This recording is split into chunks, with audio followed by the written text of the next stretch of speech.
Petrus löysi, että tämä on Kysy mitä tahansa Petrukselta sarja. Sarja on alkanut tässä 2021 keväällä ja on nyt muutaman kuukauden jatkunut. Ja näitä kysymyksiä on tullut valtava määrä ja minä pyrin vastaamaan niihin mahdollisuuksien mukaan, sen mukaan mitä minulla älyä riittää ja kykyä vastata näihin kysymyksiin. Siellä on paljon mukavia kysymyksiä ja sellaisia kysymyksiä, mihin on mahdollista vastata. Sitten on sellaisia hyvinkin vaikeita kysymyksiä, mitkä vaatii vähän pitemmän selityksen, mutta tässä on sellainen kysymys, mihin on helppo vastata ja se kuuluu, kuinka mä tunnen Markus Vaaran. Markus Vaara on minun säestäjäni, jonka kanssa olemme tehneet useamman 100 keikkaa, konserttia, miksi sitä nyt kutsua, lauluiltaa Markuksen kanssa viimeisen 20 vuoden aikana. Ja Markuksen olen tuntenut 80-luvun, siis 1980-luvun alkupuolelta.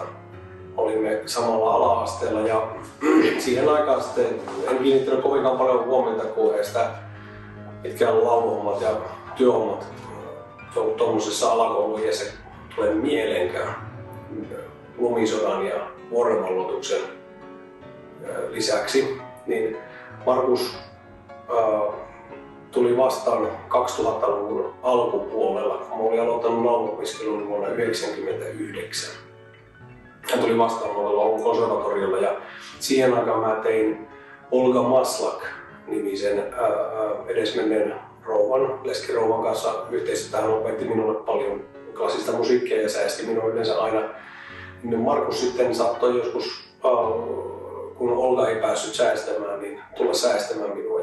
Ja Markus on ollut pianosoto-opettaja ja myös kapellimestarin koulutuksen saanut. Ja viime vuosina kehittänyt hirveän paljon omaa ammattitaitoa lisäksi. Niin silloin 20 vuotta sitten niin ensimmäisiä kertoja sitten käytiin konsertoimassa yhdessä. Ja ensimmäinen konsertti taisi olla ihan semmoinen, että oli 2 konserttia samana iltana ja Markus soitti urkuja ja Olga Maslak soitti pianoa.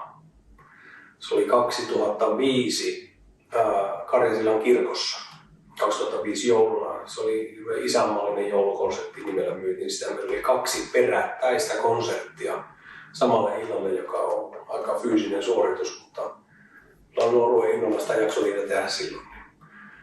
Se on ensimmäinen muistikuvani yksittäisestä tämmöisestä keikasta, kun Markuksen kanssa alettiin tekemään, eli siitä on nyt 16 vuotta aikaa. Markuksen kanssa on erittäin helppo tehdä töitä, koska Markus on ei ainoastaan erittäin sivistynyt, mutta erittäin ammattitaitoinen pianisti ja säestäjä, korrepetitori. Sana ei kaikki välttämättä tiedä, mitä se tarkoittaa, mutta se on harjoituspianisti tuolla oopperamaailmassa. Ja vaikka se opera ei välttämättä kiinnosta suurta osaa ihmisistä eikä tarvitsekaan kiinnostaa, niin tämmöinen korrepetitori on se, joka opettaa sen musiikin sitten sille paukapäätenorille, joka ei ymmärrä niistä nuoteista niin hirveän paljon. Niin sitä varten on harjoituspianisteja ja Markus on saanut myös sellaisen koulutuksen ja hän on erittäin hyvä siinä. Ja minä voisin väittää, että se on niin tiimityötä tuo työskentely tuolla, kun esiintyy ihmisille, konsertoi.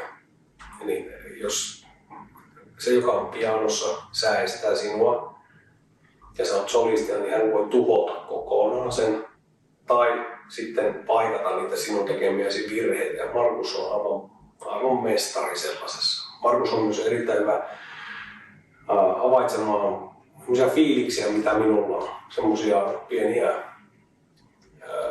innuendoja, joita olen tuntenut niin pitkään, tehty yhteistyötä paljon, yli 200 konserttia. En pysty laskemaan vaan valtavan määrän konsertteja, vaan yksittäisiä keikkoja. Kun konserttihan on yleisön mielessä sellainen tapahtuma, mihin tulee valtavan paljon ihmisiä ja sitten siellä lauletaan X määrä kappaleita, mutta kun laulajana tienaa leipänsä myös sillä tavalla, että mennään laulamaan vaikka 1 laulu johonkin tai 2.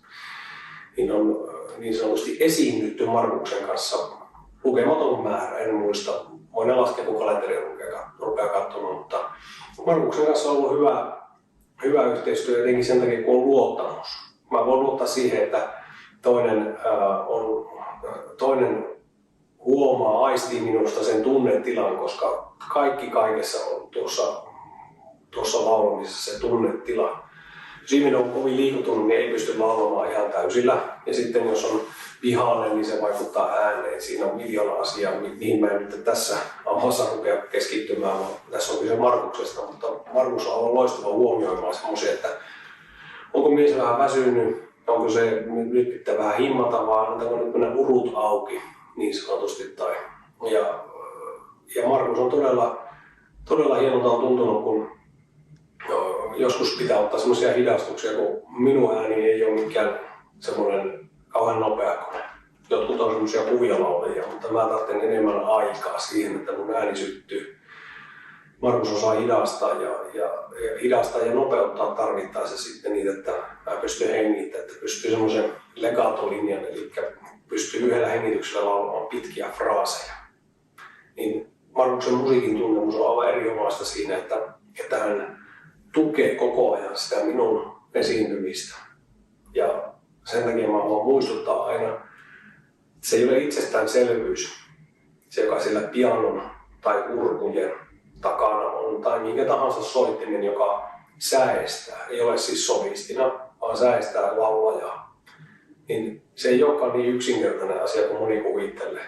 Mulla on muutaman kerran ollut sellaisia tilanteita aika monestikin, että ihmiset ajattelee, että no, meillä on ystävä, joka osaa soittaa pianoa. Se ei kerro yhtään mitään. Kun mä lähetän ne nuotit, niin sillä tulee vastausta, että ne onkin paljon vaikeammat nämä nuotit kuin mä kuvittelin. Ja mä yleensä tiedän sen jo etukäteen, että ei se niin mene. Haluan semmoisen hatunnoston virtuaalisen lähettää kaikille pianisteille, jotka säestävät laulajia. Että miten kullanarvoista työtä he tekevät ja miten vaativaa on säestää laulajaa. Se on erittäin vaativaa. Se ei ole mikään tuosta vaan, että soitetaan vaan nyt ja pannaan nuotit eteen. Se on erittäin vaativaa. Ja kaikista ei ole siihen. Jotkut ovat solistisia pianisteja, ei niitä kiinnosta pätkääkään, että laulaja laulaa siinä vieressä, kun haluavat itse olla esillä. Se on semmoinen kuitenkin nöyrtymisen paikkakin säestää toista. Ja sen takia siitä minun mielestä pitää antaa kunnioitusta toiselle, että toinen ajaa, että se on semmoista myötäelämistä säestäjällä. En tiedä, jotkut ehkä loukkaantuvat tästä nimityksestä, että käytän säestäjä-sanaa. Mä käytän sitä, koska se sopii hirveän hyvin tähän, mutta monessa laulussa on semmoisia solistisiakin paikkoja näissä yksinlauluissa, hyvin monessa Amerikanollakin, Manetojalla. Ja mä aina oikein, silloin kun mulla on se oma tauko siinä sen laulun kohdalla, pieni hetki näin, mä aina odotan, että säestäjä tuo esille sitten sitä kaunista pianon ääntä. Ja Markuksella ja mulla on pelannut aika hyvin se yhteistyö, että kun katsoo sinne päin, niin hän sitten tuo aina, siltä tulee niitä fortteja. Me ei kilpailla toisiamme vastaan, vaan me tuetaan sitä, koska se on semmoista tiimityötä.